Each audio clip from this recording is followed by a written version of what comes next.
So మనము ఈరోజు శ్రీమద్ భాగవతం 5వ స్కందం 8వ అధ్యాయం 16వ నంబర్ శ్లోకం నుంచి 31వ నంబర్ శ్లోకం వరకు చర్చించుకోవడానికి ప్రయత్నిద్దామంట. సో మంగళాచరణ చేసుకొని మొదలు పెడదాం.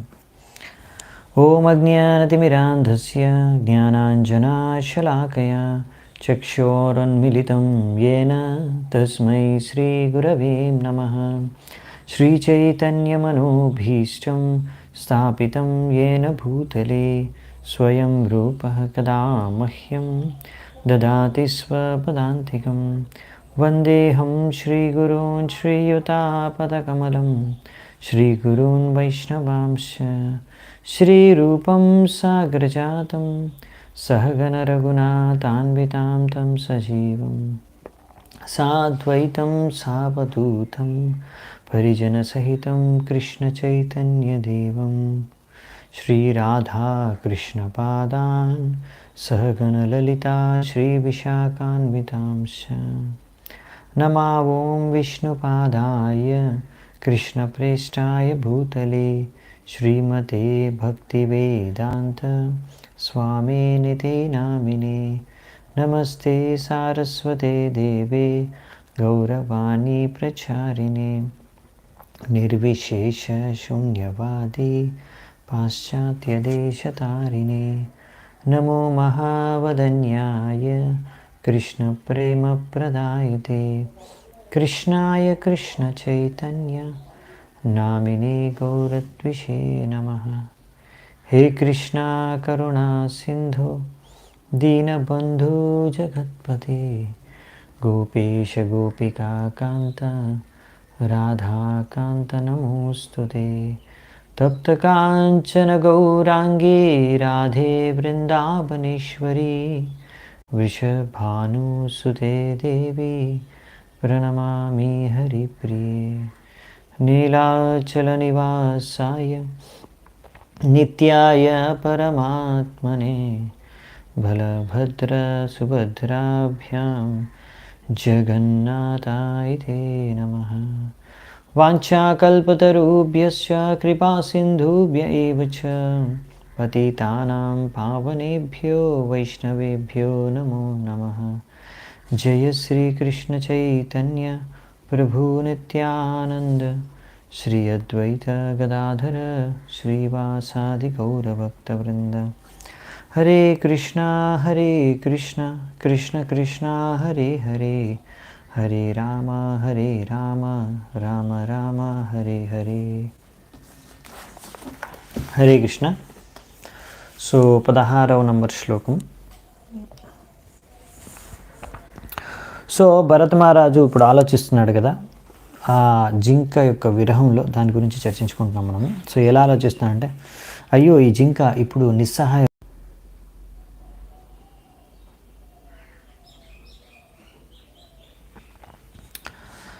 నా ఈ మనస్సు ఎటువంటిదంటే ఒక వేటగాడిలాగా, వేటగాడి లాంటి మనస్సు నాది. ఎప్పుడు చూసినా ఎలాగైనా నేను ఎవరినైనా మోసం చేయాలి, లేకపోతే ఒకరిపైన క్రూరత్వాన్ని ప్రదర్శించాలనే ఉద్దేశంతో ఉంటుంది. ఈ పాపం ఈ జింక మొత్తం నా మీద ఎంత నమ్మకం పెట్టేసుకుంది.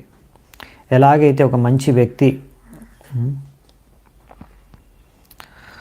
ఇంకొకరిని నమ్మేస్తారు, ఒక మంచి వ్యక్తి ఇంకొకరి మంచితనాన్ని, మంచి వ్యవహారం చూసి ఎవరినైనా నమ్మేస్తారు, అతని చెడు లేకపోతే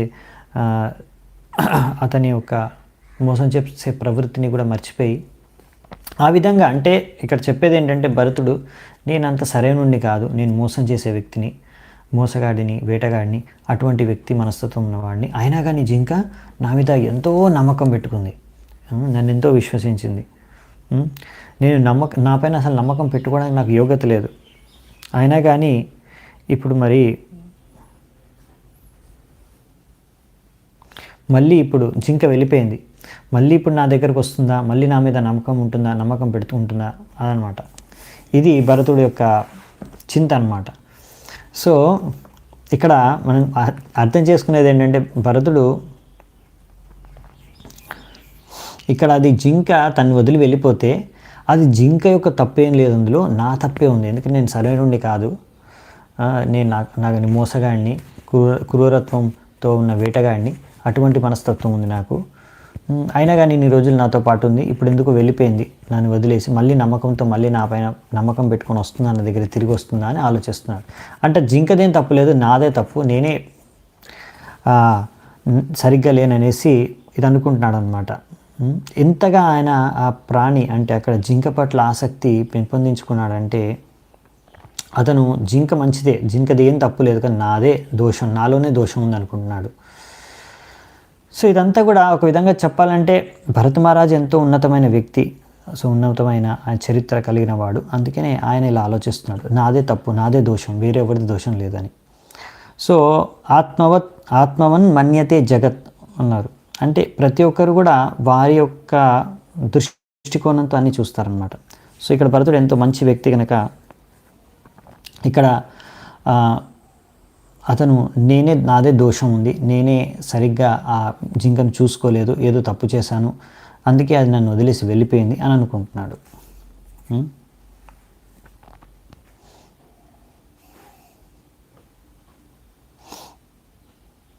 సో ఆలోచిస్తున్నాడు, అలా తలుచుకుంటున్నాడు, మళ్ళీ నేను ఎప్పుడైనా ఈ జింకను తిరిగి చూడగలనా, ఏ జింకనైతే ఆ దేవతలు భగవంతుడు రక్షిస్తున్నాయో, ఈ పులులు సింహాలు ఇంకా మిగతా ప్రాణుల నుంచి మళ్ళీ ఇక్కడే అది తిరిగి వచ్చి ఇక్కడే దగ్గరలో మళ్ళీ గడ్డి మేయడం నేను చూడగలనా, గడ్డి తినడం నేను చూడగలనా అనేసి తలుచుకుంటున్నాడు. మళ్ళీ నేను చూస్తానా, మళ్ళీ దర్శనం కలుగుతుందా నాకు ఈ జింకదని.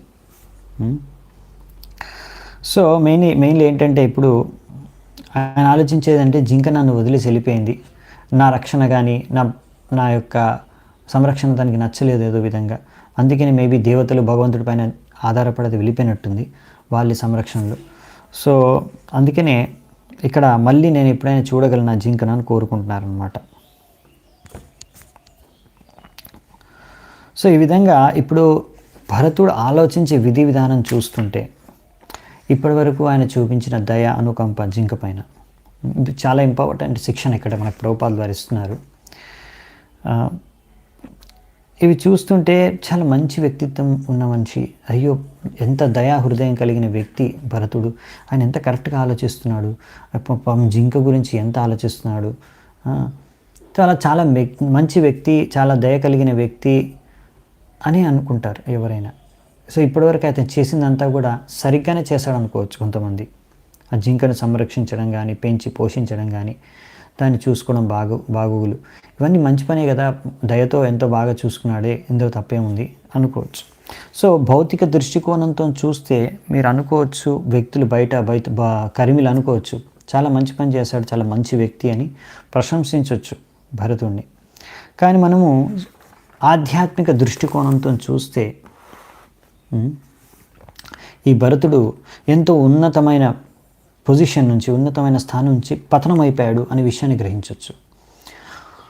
అతను భరత మహారాజు ఎంతో ఉన్నతమైన ఆధ్యాత్మిక స్థాయికి చేరుకున్నాడు, కానీ అన్నీ వదిలేసి వచ్చాడు.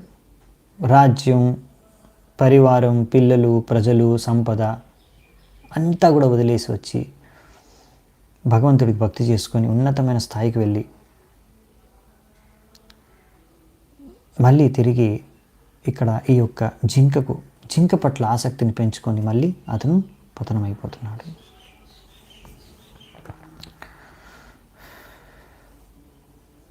సో ఇప్పుడు ఎందుకు పతనమైపోతున్నాడు అంటే మనం చూస్తాం భవిష్యత్తులో ఈ జింక పట్ల ఉన్న ఆసక్తి కారణంగా మృత్యు తర్వాత మళ్ళీ జింక శరీరాన్ని ధరించవలసి వస్తుంది భరతుడికి, అందుకనే పతనమైపోతున్నాడు అనుకున్నాం. అదే బయట ఎవరైతే ఆధ్యాత్మిక విషయాలు, జ్ఞానం, జీవితం గురించి తెలీదో, దాని యొక్క ప్రాముఖ్యత గురించి తెలీదో, అలాంటి వాళ్ళకి ఈ విషయం అర్థం కాదు. ఏం పతనం అయిపోతున్నాడు, ఆయన ఎంతో మంచి పని చేశాడు కదా, ఒక చచ్చిపోయిన అంటే ఆ తల్లి చనిపోతే ఆ బిడ్డను సంరక్షించి పెంచి పోషించి ఎంతో చక్కగా అన్నీ చూసుకున్నాడు, ఈరోజు ఆ జింక వెళ్ళిపోయినందుకు బాధపడుతున్నాడు. సో అందులో సహజమే కదా, ఇంకా ఎంత మంచి హృదయంతో ఆలోచిస్తున్నాడు, తన జింక తప్పేం లేదు, తందే తప్పు ఉందని ఆలోచిస్తున్నాడు, ఎంత గొప్ప వ్యక్తిత్వం అని బయట వాళ్ళు ప్రశంసించవచ్చు. సో అందుకనే ఆధ్యాత్మిక దృష్టికోణంతో చూస్తే మనము వేరుగా అర్థం చేసుకుంటాం విషయాల్ని, అసలు పైనుంచి ఇంకా ఉన్నతమైన దృష్టికోణం నుంచి మనం ఆధ్యాత్మిక దృష్టికోణం నుంచి విషయాల్ని సరిగ్గా అర్థం చేసుకోవచ్చు. భౌతిక దృష్టికోణం నుంచి మనం సరిగ్గా అర్థం చేసుకోలేం. ఎందుకంటే ఇప్పుడు ఆధ్యాత్మిక దృష్టికోణంతో మాకు అర్థమవుతుంది ఏంటి, ఈ శరీరం మాత్రమే కాదు, మనం అసలు ఆత్మ.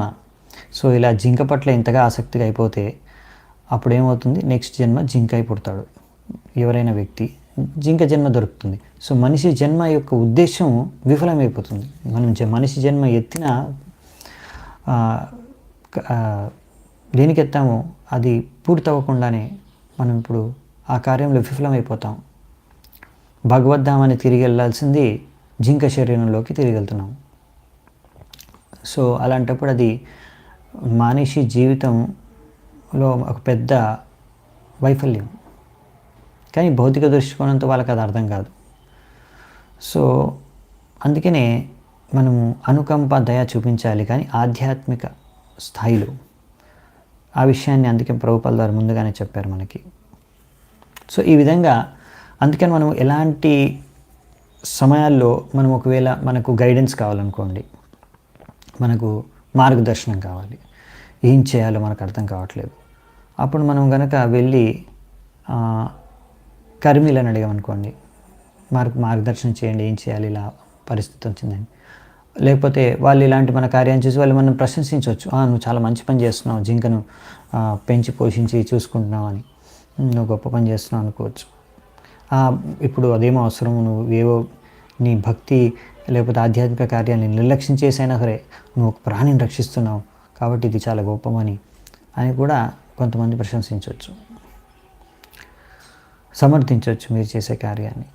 కానీ ఆధ్యాత్మిక దృష్టికోణంతో చూస్తే తప్పు అంటే మీరు ఒకవేళ ఆధ్యాత్మిక కార్యాలని భక్తి కార్యాన్ని నిర్లక్ష్యం చేస్తూ ఆ భక్తి చేసుకోవడం వదిలేశాడు ఫైనల్గా. సో కాబట్టి ఇది చాలా ముఖ్యమైన కార్యం మనిషి జీవితంలో, అది వదిలేసినందుకు. అందుకని ఒకవేళ అదే మీరు ఆధ్యాత్మిక గురువుల దగ్గరికి కానీ వరిష్ఠ వైష్ణవుల దగ్గర కానీ వెళ్ళి అడిగితే వాళ్ళు చెప్తారు, అయ్యో నువ్వు చాలా భౌతిక ఆసక్తిలో మునిగిపోతున్నావు, దీని ద్వారా నీకు మంచిది కాదు ఇది అనేసి వాళ్ళు సరైన మార్గదర్శనం చేస్తారు ఎలా భౌతిక ఆసక్తి నుంచి బయటపడాలో. సో ఇప్పుడు అలా ఆలోచిస్తున్నాడు భరతుడు. ఇంకేం ఆలోచిస్తున్నాడు చూడండి, నాకు తెలీదు, ఇప్పుడు మరి జింక ఇంకా రాలేదు, అక్కడ ఏ క్రూర ముఖమో ఏ వృక వృక అక్కడ చాలా క్రూరమైన మృగాలు ఉంటాయి, ఎలుగుబంట్లు లేకపోతే పుళ్ళు సింహాలు ఎవరో ఇవన్నీ ఏవైతే, లేకపోతే పులి ఇలాంటిది, పులి అయితే ఒక్కటే తిరుగుతుంది, వేరే కుక్కలు ఎలుగుబంట్లు ఇవన్నీ గుంపుల్లో తిరుగుతాయి, ఇవి ఎవరో ఒకరు దానిపైన ఆక్రమణ చేసి దాన్ని చంపేశారేమో తినేశారేమో అనేసి ఆలోచిస్తున్నాను అనమాట.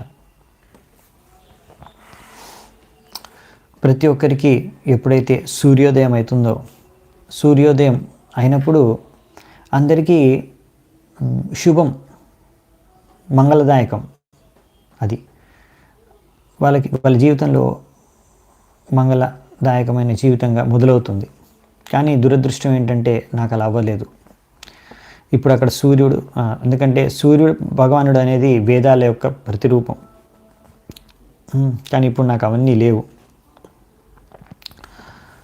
ఇప్పుడు సూర్యాస్తమయం అవ్వబోతుంది, అయినా కానీ ఏ జింక అయితే నన్ను నమ్మి ఇన్ని రోజులు నాతో పాటు ఉందో, తన తల్లి చనిపోయినందుకు నన్నే నమ్ముకొని నా దగ్గర ఉందో, ఇప్పటివరకు తిరిగి రాలేదు నా ఆశ్రమానికి. పొద్దున్నే వెళ్ళిపోయింది ఆశ్రమం నుంచి, ఇప్పటివరకు రాలేదు తిరిగి. సో ఈరోజు సూర్యుడు ఉదయించిన సూర్యుడు ఉన్న నాకు ఈరోజు సూర్యోదయం ఏమీ శుభం కలుగజేయలేదు. అందుకే ఇప్పుడు సూర్యాస్తం అవ్వబోతుంది. సో ఈరోజు సూర్యుడు ఉదయించి కూడా నాకు ఏమీ లాభం కలగలేదు అని ఇక్కడ అంటున్నాడు అన్నమాట. సో సూర్యుడు వచ్చి కూడా నాకు లాభం లేదని ఇక్కడ భరతుడు బాధపడుతున్నాడు. అందుకే నేను చాలా దురదృష్టవంతుడిని అంటున్నాడు భరతుడు. ఇంకా ఏమంటున్నాడు, తలుచుకుంటున్నాడు, ఈ యొక్క జింక ఒక యువరాజు లాంటి, యువరాజుతో పోల్చుతున్నాడు జింకని. ఎప్పుడు తిరిగి వస్తుంది జింక, మళ్ళీ ఎప్పుడు వస్తుంది, మళ్ళీ తన కార్యాలన్నీ ఎప్పుడు చేస్తుంది, దాని చేష్టలతో నన్ను ఎప్పుడు మళ్ళీ ఆనందంగా నాకు కలిగిస్తుంది, నా యొక్క ఈ గాయపడ్డ హృదయాన్ని మళ్ళీ ఎప్పుడు ఈ హృదయంలో కలిగిన గాయాన్ని దూరం చేస్తుంది. నేను నిజంగా ఏమీ సరైన పుణ్యకార్యాలు చేయలేదనుకుంటా. ఏదైనా పుణ్యం చేసుకొని ఉంటే తప్పకుండా, నేను ఏమాత్రం పుణ్యం చేసుకొని ఉన్నా మా జీవితంలో ఇప్పటివరకు, ఆ జింక తిరిగి నా దగ్గరకు వచ్చేస్తుంది, ఇప్పటివరకు వచ్చేసేది. అలా ఆలోచిస్తున్నాడు. అంటే చూడండి ఎంతగా భరతుడు ఆలోచిస్తున్నాడు. ఒకవేళ నేను ఏమైనా పుణ్యకార్యం చేసుకొని ఉంటే జింక తిరిగి వస్తుంది నా దగ్గరకు అంటున్నాడు.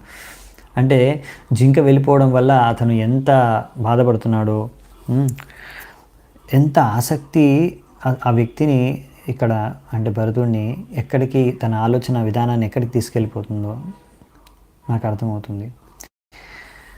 సో దీనినే మోహ అంటారు, మోహితమైపోవడం. ఇప్పుడు అదేదో ఆయన కొడుకు అన్నట్టు యువరాజుగా జింకను యువరాజు అని పిలుస్తున్నాడు. సో ఈ విధంగా మోహము, ఆసక్తి, భౌతిక ఆసక్తి, మోహం, వ్యామోహం ఇది పెరిగిపోయినప్పుడు బాగా, అప్పుడు ఆ వ్యక్తి ఆ యొక్క సమయంలో ఏం మాట్లాడతాడో అతనికే తెలియదు సరిగ్గా. పిచ్చివాడిలాగా, వెర్రివాడిలాగా కొన్నిసార్లు మాట్లాడేస్తూ ఉంటాడు అనమాట. అర్థం పర్థం లేని విధంగా కూడా ఒకసారి మాట్లాడిస్తూ ఉంటాడు. అదే మనం ఇక్కడ చూస్తున్నాం అన్నమాట. ఇంకా ఏమంటున్నాడు చూడండి నెక్స్ట్ శ్లోకంలో, 21వ శ్లోకంలో. అయ్యో ఈ చిన్న జింక, అది ఆడుతూ పాడుతూ నన్ను చూసేది, తిరిగేది, నన్ను చూసేది. నేను అప్పుడు ఇలా ధ్యానం చేస్తున్నట్టు, నేను చేస్తున్నాను ధ్యానం కానీ సరిగ్గా చేయట్లేదు ధ్యానం, ఫీలింగ్ మెడిటేషన్. నేను కళ్ళు మూసుకొని ధ్యానం చేస్తున్నట్టు నటించేవాడిని. అది చూసి అప్పుడప్పుడు నేను ధ్యానం చేస్తున్నాను, దాన్ని పట్టించుకోవట్లేదు అనేసి అది నా చుట్టూ తిరిగి కోపంతో, ప్రేమతో వచ్చిన కోపంతో, అప్పుడప్పుడు అది ప్రేమతో వచ్చిన కోపంతో దాని యొక్క ఇవి ఉంటాయి కదా హార్న్స్, సాఫ్ట్ హార్న్స్, కోమలమైన హార్న్స్, దాంతో కూర్చేది నన్ను. సో అది అవి నాకు ఎలా అనిపించేదంటే వాటర్ డ్రాప్స్ పడ్డట్టు అనిపించేది నాకు. సో ఇక్కడ భరతుడు ఇలా ఆలోచిస్తున్నాడు. అంటే భరత్ మహారాజు అతను నా ధ్యానం కూడా, అసలు నేను చేసిన ధ్యానం కూడా సరిగ్గా చేయలేదని చెప్తున్నాడు, కానీ దాని గురించి ఎక్కువ ఆలోచించట్లేదు. ఆయన అంటున్నాడు, నేను ధ్యానం చేసేటప్పుడు కూడా జింక గురించే ఆలోచించాను. ఇంకా ఆ సమయంలో జింక అలా పొడుచుతున్నప్పుడు తన యొక్క కొమ్ములతో నాకు ఎంతో ఆనందం కలిగేది. అదొక రకమైన ఆనందాన్ని నేను అనుభవించాను. కోపంతో, ప్రేమతో అది వ్యవహరించేది నాతో. సో ఈ విధంగా అక్కడ ధ్యానం చేసేటప్పుడు కూడా భరతుడు ఈ జింక గురించే ఆలోచిస్తున్నాడు అంటే ప్రభుపాదులు వారు రాస్తున్నారు, అక్కడే మనం అర్థం చేసుకోవచ్చు అతను పతనం అయిపోయాడు అని. అదొక చిహ్నం, అతను ఆధ్యాత్మిక పతనం నుంచి, స్థానం నుంచి కిందకు దిగజారిపోయాడు అనే దానికి అదే చిహ్నం. మనం సరిగ్గా భగవంతుడి పైన ధ్యానం చేసుకోలేకపోతున్నాం అనుకోండి, ఏదైనా భౌతిక విషయ వస్తువు లేకపోతే ఇలాంటి ఒక వ్యక్తి, ప్రాణి పట్ల మనం వారి గురించో దాని గురించో ఆలోచిస్తున్నాం అనుకోండి ధ్యానం చేసేటప్పుడు కూడా, లేకపోతే హరే కృష్ణ మహామంత్రం చేసుకునేటప్పుడు కానీ, లేకపోతే భగవంతుడు ఏవైనా ఆధ్యాత్మిక కార్యాలు చేసుకునేటప్పుడు కానీ, ఇలా మనము అలాంటి సమయాల్లో కూడా మనము సరిగ్గా సంపూర్ణంగా, లేకపోతే భాగవతం క్లాస్ వింటున్నప్పుడు కానీ, లేకపోతే భాగవతం చదువుతున్నప్పుడు కానీ మన మనసు ఇక్కడ ఉండకుండా ఎక్కడో దేని గురించి ఆలోచిస్తుంది, దేనిపైన మీకు ఆసక్తి ఉంటుందో దాని గురించి ఆలోచిస్తుంది, ఒకవేళ భౌతిక విషయాలు, వస్తువులు అయితే. సో మనం జాగ్రత్త పడాలన్నమాట. ఒకవేళ ఒకే విషయం, వస్తువు గురించి, ఒకే వ్యక్తి గురించి మీరు జపం చేసుకునేటప్పుడు కూడా, లేకపోతే భాగవతం చదువుకునేటప్పుడు కూడా, లేకపోతే ఏ భక్తి కార్యాలు చేస్తున్నప్పుడు కూడా మీరు ఫోకస్ చేయలేక అవన్నీ ఆ వ్యక్తి, ఆ వస్తువు, లేకపోతే ఆ ప్రాణి, జింక, ఏదో దానిపైన, దేనిపైన భౌతిక ఆసక్తి ఉందో దాని గురించి ఆలోచిస్తున్నారనుకోండి, మీరు సరిగ్గా ధ్యానం చేయలేకపోతున్నారంటే అది చాలా మంచి పరిస్థితి కాదనమాట. మనం భక్తి చేసుకునేదానికి మనం సరిగ్గా భక్తి చేసుకోవట్లేదని అర్థం. సో ఈ భౌతిక ఆసక్తుల వల్ల మనము ధ్యానపూర్వకంగా ఫోకస్డ్గా సంపూర్ణమైన శ్రద్ధతో భక్తి చేసుకోవడం అనేది కష్టమైపోతుంది. ఒకసారి ఎవరైనా అనుకోవచ్చు, ఏం సమస్య భౌతిక ఆసక్తులతో అంటే మనము మన భక్తి కార్యాలు కానీ మన ధర్మాన్ని కానీ సరిగ్గా నిర్వర్తించలేము. ఇవి అడ్డంకిలాగా మారిపోతాయి అన్నమాట. ఎందుకంటే ఇవి ఈ భౌతిక ఆసక్తులు మనల్ని డిస్ట్రాక్ట్ చేసేస్తాయి, డీవియేట్ చేసేస్తాయి, మనం ఆధ్యాత్మిక మార్గంలో ముందుకెళ్లకుండా అడ్డుకుంటాయి, పక్కదారి పట్టిస్తాయి. మనం ధ్యానం చేసుకోలేం భగవంతుడి పైన. సో అదే ఇక్కడ చూడండి, భరతుడు ఆల్రెడీ అతను అలా గ్రాడ్యువల్గా అయింది, ఒక రోజులో అయిపోలేదు, అది మెల్లిగా అది అయింది. ఇప్పుడు ఏ స్టేజ్కి వచ్చేసాడంటే ఆ జింక లేకపోతే అతను అసలు ఏమి వేరే ఆలోచించలేకపోతున్నాడు. ఇంకా వేరే ఏమి భగవంతుడి పైన కూడా ధ్యానం చేసుకోలేకపోతున్నాడు. మర్చిపోయాడు అసలు భగవంతుడి పైన ధ్యానం చేసుకోవాలన్న విషయం మర్చిపోయాడు.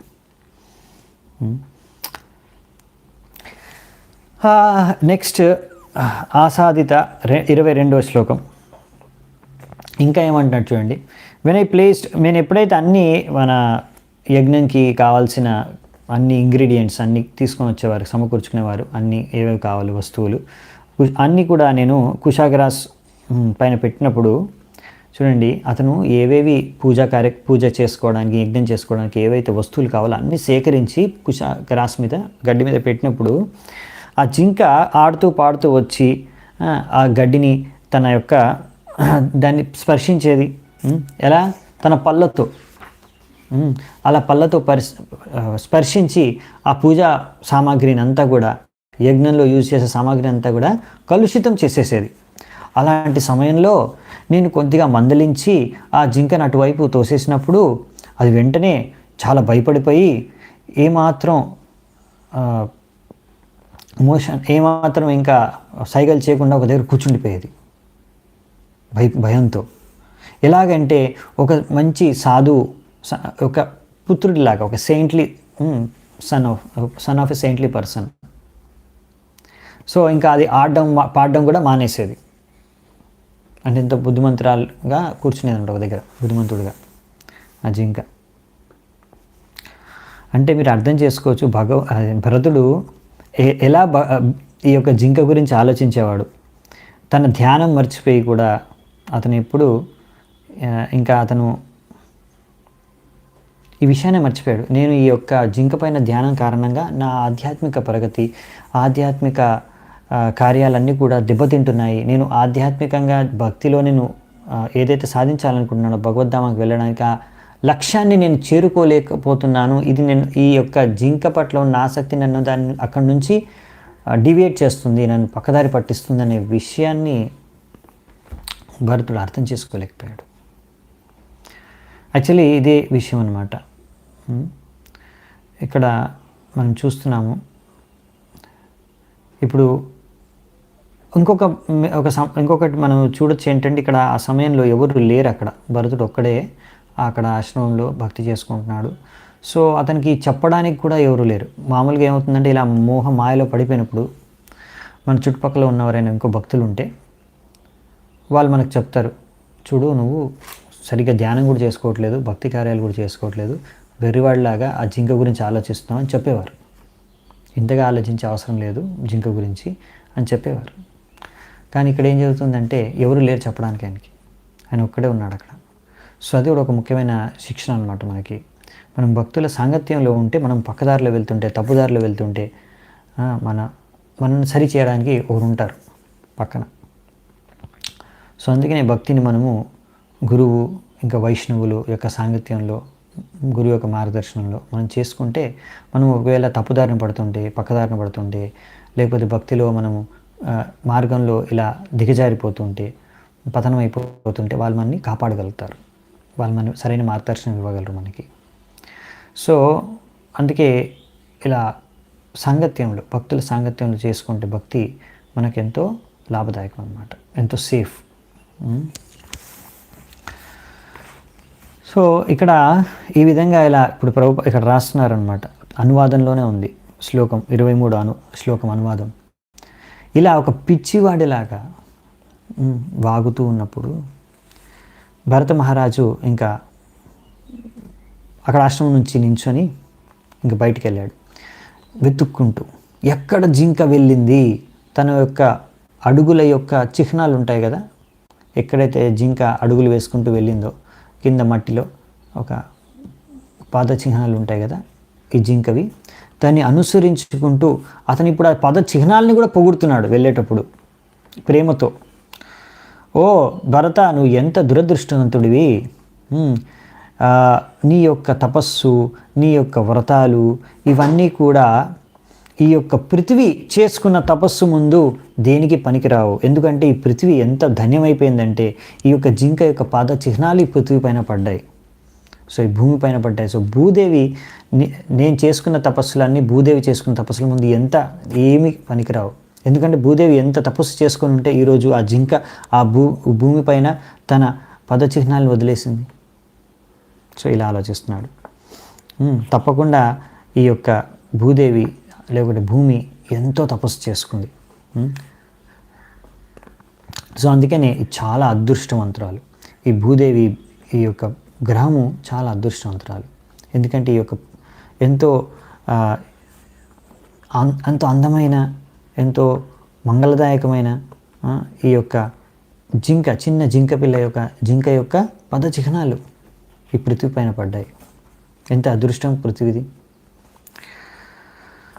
ఈ యొక్క పద చిహ్నాల ద్వారా నాలాంటి వాడు నేను అర్థం చేసుకోగలుగుతున్నాను. ఈ యొక్క నన్ను వదిలేసి ఏ దారిలో వెళ్ళిపోయిందో ఈ జింక ఈ యొక్క అడవికి, మళ్ళీ నేను ఈ జింకని ఎలా సంపాదించుకోగలను తెలుసుకోవడానికి ఇది ఒక మార్గం నాకు. సో ఒక ఎంతో సంపదను కోల్పోయిన వ్యక్తికి మళ్ళీ తిరిగి సంపాదించుకునే ఒక విధి విధానం ఈ చిహ్నాలు, పద చిహ్నాలు.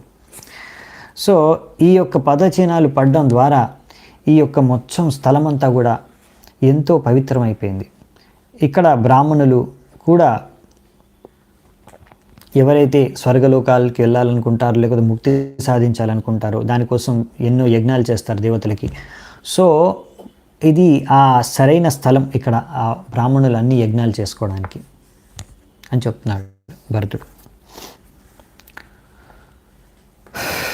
సో అందుకని ఎవరైనా వ్యక్తి ఇలాంటి భౌతిక ఆసక్తి ఎక్కువైపోతే, overly involved in loving affairs, ఇలాంటి ఒక రకమైన భౌతిక ప్రేమలో మునిగిపోతే, సో ఆ వ్యక్తి తన్ను తానే మర్చిపోతాడు. ఏం మాట్లాడుతున్నాడో, ఎవరితో మాట్లాడుతున్నాడో, ఏం వాగుతున్నాడో అన్నీ మర్చిపోతాడు. సరిగ్గా ఉండవు కరెక్ట్గా. సో వ్యక్తి ఒక్కొక్కసారి ఇలాంటి గుడ్డి ప్రేమ అన్నమాట. ఇది ఆధ్యాత్మికమైన ప్రేమ కాదు. ఒక రకంగా చెప్పాలంటే భౌతిక స్థాయిలో ఉన్న గుడ్డి ప్రేమ. ఇది భౌతిక ఆసక్తి కారణంగా ఈ ప్రేమ ఆప్యాయత ఏంటంటే భౌతిక ఆసక్తి కారణంగా. ఒక విధంగా చెప్పాలంటే, సో ఒక ఉదాహరణ ఇస్తున్నారు ప్రభుపాల్ వారు. ఒక వ్యక్తి తన కొడుకు పట్ల ఆయనకి ఎంత ఆప్యాయత, ప్రేమ, అనురాగం అంటే భౌతిక స్థాయిలో అతను గుడ్డివాడు. తనకు ఒక పిల్లవాడు పుట్టాడు, అతను గుడ్డి అనమాట, అతని కళ్ళు కనిపించవు. ఆయన అతనికి పేరు పెట్టాడు పద్మలోచన్ అని, అంటే పద్మ పువ్వు లాంటి కళ్ళు కలిగిన వాడు. అతను గుడ్డివాడు. ఎందుకంటే అతను ఎంత ఆ కొడుకు పైన మమకారం కానీ అనురాగం ఉందంటే ఆయన ఇంకా ఆ విషయాన్ని అర్థం చేసుకోలేకపోతున్నాడు. అసలు నేను ఏం పేరు పెడుతున్నాను, నా కొడుకు గుడ్డివాడు కదా, అలాంటి పేరు పెడుతున్నాను. సో ఇది గుడ్డి ప్రేమ అన్నమాట. గుడ్డి ప్రేమ యొక్క లక్షణాలు ఇవన్నమాట. సో ఇలాంటి గుడ్డి ప్రేమలో ఇప్పుడు మునిగిపోయాడు భరత మహారాజు. దీన్ని ఇక్కడ అందుకే ప్రభుపాల్ వారు భౌతిక ప్రేమ, మెటీరియల్ లవ్ అని రాశారు ఈ యొక్క జింక పైన. స్మృతి శాస్త్రాల్లో ఈ విషయం రాశారు. యస్మిన్ దేశే మృగ కృష్ణస్ తస్మిన్ ధర్మాని వోద్ధత.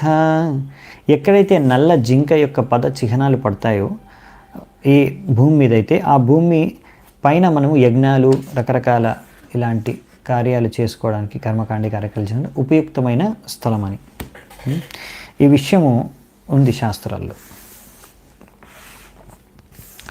సో భరత మహారాజుకి ఇక్కడ చూడండి, ఆయన ఇంకా అలాగే ఒక పిచ్చివాడు వాగినట్టు మాట్లాడుకుంటూ వెళ్ళిపోతున్నాడు. ఇంకా పైనకి చూశాడు, తన తల పైకెత్తి. పైకి చూస్తే ఏం కనిపిస్తుందంటే అక్కడ చంద్రుడు కనిపిస్తున్నాడు. ఇప్పుడు సూర్యాస్తం అయిపోయింది. ఆ చంద్రుడి పైన కొన్ని మచ్చలు ఉంటాయి, చూస్తారు మీరు చంద్రుడిని ఎప్పుడైనా చూస్తే తెల్లగా ఉన్న చంద్రుడు పైన కొన్ని బ్లాక్ స్పాట్స్ అలా అక్కడ కనిపిస్తుంటాయి. సో అవి చూసి ఆయనకి అది జింకలాగా కనిపించింది. జింకలాగా కనిపించి అతను అంటున్నాడు ఇప్పుడు చంద్రుడితో, ఈ చంద్రుడేనా ఎంతో కనుకరించి నాలాంటి దుఃఖంలో మునిగిపోయిన వ్యక్తి పైన కనుకరించి ఆయన ఈ ఒక్క జింక పైన దయతో, ఇది ఎలాగో ఇప్పుడు దీనికి తల్లి లేదు, ఇల్లు లేదు, ఇలా అడవిలో ఒంటరిగా భ్రమిస్తుంది అనేసి దానికి రక్షణ కల్పించాలి, దానికి ఒక శరణు ఇవ్వాలి అనేసి ఈ యొక్క సింహాలు ఇలాంటి క్రూర మృగాల నుంచి రక్షించడానికి ఈ చంద్రుడే తీసుకెళ్ళిపోయాడా జింకని తన దగ్గరికి అని ఆలోచిస్తున్నాడు. సో ఇలా చంద్రుడి యొక్క కిరణాలని చూసి మహారాజ్ భరతుడు ఇంకా అంటున్నాడు అన్నమాట, ఇలాగే వాగుతున్నాడు. ఇది ఏంటంటే ముఖ్యంగా మనం అనుకోవచ్చు, ఏంటిది ఇదంటే ఇంత పిచ్చిగా వెర్రిగా ఎందుకు భరతుడు వాగుతున్నాడంటే, యాక్చువల్లీ ఒక వ్యక్తి మాయామోహితుడైపోయి ఇలా భౌతిక గుడ్డి ప్రేమ లేకపోతే భౌతిక ప్రేమ అంటే బేసికల్లీ ఇది అసలైన ప్రేమ కాదు, భౌతిక ఆసక్తి కారణంగా ఉత్పన్నమైన ప్రేమ, అనురాగం, ఆప్యాయత ఇవన్నీ కూడా ఏవైతే ఉన్నాయో వీటిలో ఎవరైతే మునిగిపోతారో సంపూర్ణంగా అప్పుడు ఎలా వ్యవహరిస్తారు అనే విషయాన్ని ఉంది ఇక్కడ జింక ఉంది. సో మన జీవితంలో జింక బదులుగా ఎవరైనా వేరే వ్యక్తి ఉండొచ్చు, లేకపోతే వేరే వస్తువు ఉండొచ్చు, లేకపోతే వేరే కార్యం ఉండొచ్చు. కొంతమందికి ఒక వ్యక్తి అవ్వచ్చు అది, లేకపోతే కొంతమందికి సంపత్తి అవ్వచ్చు, ప్రాపర్టీ అవ్వచ్చు, లేకపోతే ఇలా జింకలా కొంతమంది కుక్కపిల్ల లేకపోతే పిల్లి పిల్లలను పెంచుకుంటూ ఉంటారు. అలా ఎవరైనా పెంపుడు జంతువులు కావచ్చు, ఏవైనా కావచ్చు. సో ఈ జింక మనం ఐడెంటిఫై చేసుకోవాలి మన జీవితంలో మన జీవితంలో ఏ జింక ఎవరు, ఆ జింకను ఆ జింక ఏ రూపంలో ఉంది. అది మొబైల్ రూపంలో ఉండొచ్చు, ఒక స్త్రీ రూపంలో ఉండొచ్చు, పురుషుడు రూపంలో ఉండొచ్చు, లేకపోతే వేరే ప్రాణి రూపంలో ఉండొచ్చు, లేకపోతే ఒక వస్తువు రూపంలో ఉండొచ్చు. సో ఏది మనను భక్తి మార్గం నుంచి పక్కదారికి తీసుకెళ్తుంది, మనం భక్తిలో ధ్యానం చేసుకోకుండా మనం ఏది అడ్డుకుంటుంది, ఏ విషయం పైన మన మనసు వెళ్ళిపోతుంది. భక్తి మార్గంలో భగవంతుడి పైన ధ్యానం చేసుకునే సమయంలో భగవంతుడి పైన ధ్యానం చేసుకోకుండా ఇంకోవైపు ఏదో విషయం వస్తువు పైన ధ్యానం చేసుకుంటుంది. ఆ విషయ వస్తువు వ్యక్తి ఎవరు, అది ఐడెంటిఫై చేసుకోవాలి మనం. అదే మన జింక అన్నమాట. సో మనం అక్కడ జాగ్రత్తగా ఉండాలి, అక్కడ మనం జాగ్రత్తలు పాటించాలి. ఎంత తొందరగా మనం జాగ్రత్తలు పాటిస్తే అంత మంచిది. ఇక్కడ భరతుడు ఏమాత్రం జాగ్రత్తలు పాటించలేదు. సో మెల్లిగా ఏ స్టేజ్కి వచ్చేసాడంటే ఇప్పుడు జింక లేకపోతే తన జీవితమే శూన్యం అన్నట్టుగా ఆయన వివరిస్తున్నాడు, మాట్లాడుతున్నాడు. ఇంకేమంటున్నాడు చూడండి, నువ్వు ఎంత అనుగుణంగా అంటే ఎంతో సబ్మిసివ్గా, ఎంతో నమ్రతతో ఉండేవాడు. డియర్ సన్ అంటే పుత్రుడు అనమాట, డియర్. సో నువ్వు ఎంత నమ్రతతో ఉండేవాడు, నాకెంతో ప్రేమ నువ్వు జింక. ఇప్పుడు నీ యొక్క విరహం ఎలా అనిపిస్తుందంటే నా సొంత పుత్రుడి విరహం ఎలా కలుగుతుందో బాధ, అలాంటి విరహాన్ని నేను అనుభవిస్తున్నాను నువ్వు లేని కారణంగా, నువ్వు వెళ్ళిపోయిన కారణంగా. సో ఈ యొక్క బాధతో నన్ను కాల్చివేస్తుంది. ఈ యొక్క జ్వరం నిండిపోయింది నా దాంట్లో. ఒక మొత్తం అడవి యొక్క మంటల్లో కాలిపోతున్నట్టు నేను కాలిపోతున్నాను లోపల నుంచి, నా హృదయం కాలిపోతుంది. సో హృదయం అంతా రగిలిపోతుంది, కాలిపోతుంది ఈ యొక్క విరహ మంటల్లో. అందుకే నన్ను ఇప్పుడు చంద్రుడిని చూసుకుంటూ, అందుకే నా పైన దయతలిచి ఈ యొక్క చంద్రుడు నా పైన ఇలాంటి ఒక వెన్నెల కురిపిస్తున్నాడు, అమృతం వర్షం కురిపిస్తున్నాడు. తద్వారా ఎలాగైతే ఒక మిత్రుడు ఇంకొక మిత్రుడు ఒకవేళ జ్వరంతో ఉంటే అతని పైన నీళ్లు చల్లుతాడు జ్వరం తగ్గించడానికి, అలాగే ఈ విధంగా చంద్రుడు నాకు కొంచెం ఆనందాన్ని ఇవ్వడానికి ప్రయత్నిస్తున్నట్టున్నాడు, నాకు ఆనందాన్ని ఇస్తున్నాడు అని అలా ఊహించుకుంటున్నాడు ఈ భరతుడు.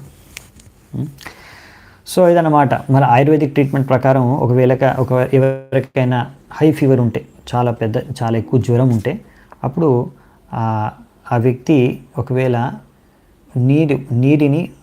నీటిని గార్గల్ చేసి ఉమ్మేస్తే సో ఆ వ్యక్తి యొక్క జ్వరం తగ్గుతుందంట. సో ఎవరైనా వ్యక్తి గార్గల్ చేసి ఉమ్మేస్తే ఆయన పైన నీళ్ళు, దాని ద్వారా జ్వరం తగ్గుతుందంట. సో అలా ఇక్కడ భరతుడు ఆలోచిస్తున్నాడు, ఊహించుకుంటున్నాడు. సో ఈ చంద్రుడు నా యొక్క జ్వరం తగ్గించడానికి ఈ చంద్రకిరణాలు పంపిస్తున్నాడు.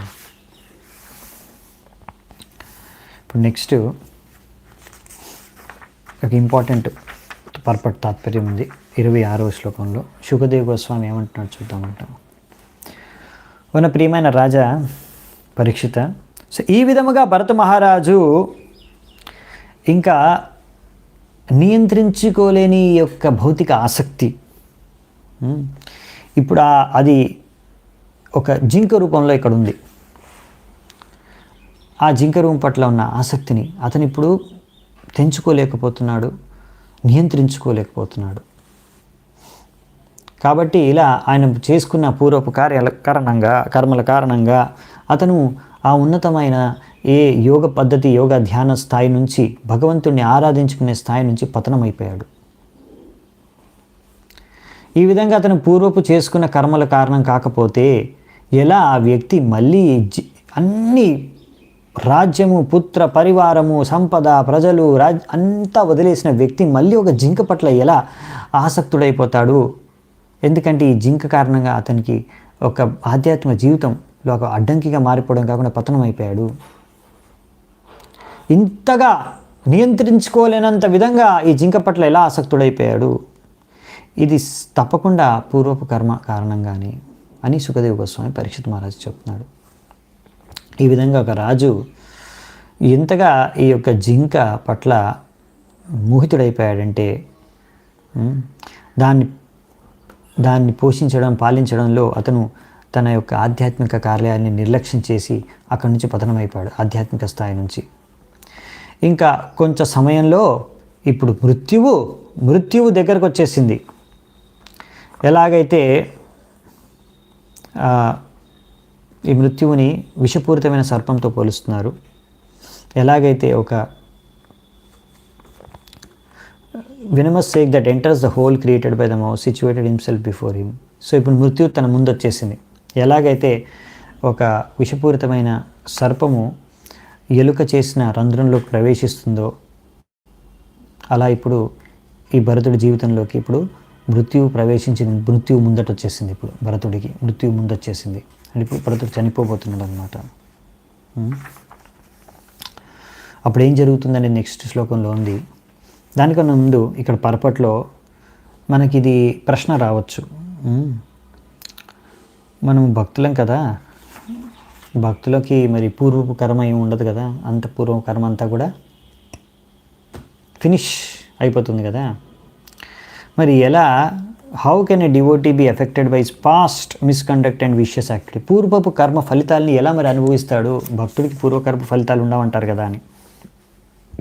కర్మాని నిర్దహతి కింటు చ భక్తి బాజం బ్రహ్మ సంహితలో చెప్పారు కదా.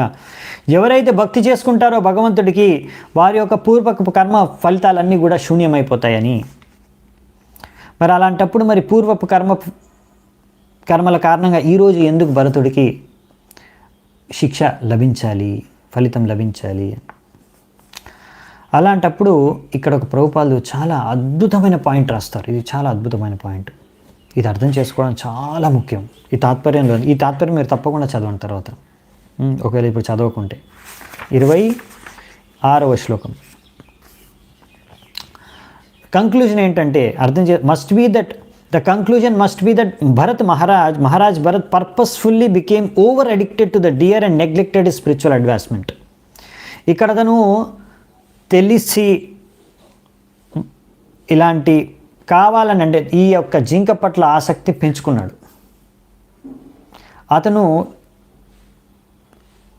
అతను జింక పట్ల ఆసక్తి పెంచుకొని తెలిసి తప్పు చేశాడు. ఇంకా తెలిసే ఈ యొక్క ఆధ్యాత్మిక కార్యాలని నిర్లక్ష్యం చేశాడు. ఆధ్యాత్మిక ఎదుగుదలని ఆయనే నిర్లక్ష్యం చేసుకున్నాడు. అంటే ఆయన చేతులారా చేసుకుందన్నమాట ఇది. To immediately rectify his mistake for a short time he was awarded the body of a dear. So ఇతను ఒక తప్పు చేశాడు ఇప్పుడు భరతుడు. ఇక్కడ ఆ జింక పట్ల ఆసక్తిని పెంచుకొని తన ఆధ్యాత్మిక జీవితాన్ని నిర్లక్ష్యం చేసి తప్పు చేశాడు ఇక్కడ.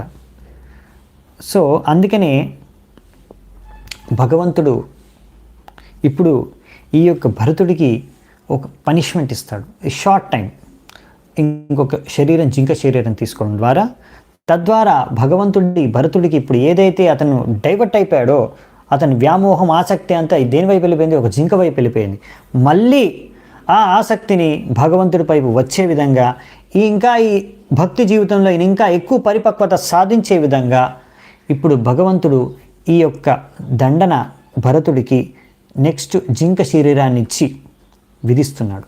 ఈ దండన ద్వారా ఆ భరతుడు ఇంకా భక్తి మార్గంలో ఎంతో బాగా ఎదిగి పరిపక్వత సాధించి భగవంతుడి పైన ఆసక్తి పెంపొందించుకునే విధంగా ఉంటుందన్నమాట. సో ఇది ఒక విధంగా భగవంతుడి యొక్క కృప. ఎందుకంటే ఈ విధంగా మనం చూస్తాం ఇప్పుడు ఇలా ఇతనికి కలిగిన దండన కారణంగా భగవంతుడి కృప మనం చూస్తాం ఏంటనేది. భక్తి ఎప్పుడూ నశించిపోదు మనం చేసుకున్న భక్తి. అందుకే ఇప్పుడు భరతుడు ఇప్పటివరకు సాధించిన ప్రగతి యాక్చువల్లీ పతనం అయిపోయాడు. అంటే ఏంటంటే ఇప్పుడు మనకు అక్కడ స్టాప్ అయిపోయింది గ్రోత్, అక్కడ నుంచి పడిపోయాం. కానీ మళ్ళీ స్టార్ట్ చేసినప్పుడు ఎక్కడి నుంచి పడిపోయామో అక్కడ నుంచే స్టార్ట్ చేస్తాం భక్తి. సో అది భరతుడి విషయంలో మనం చూస్తాం.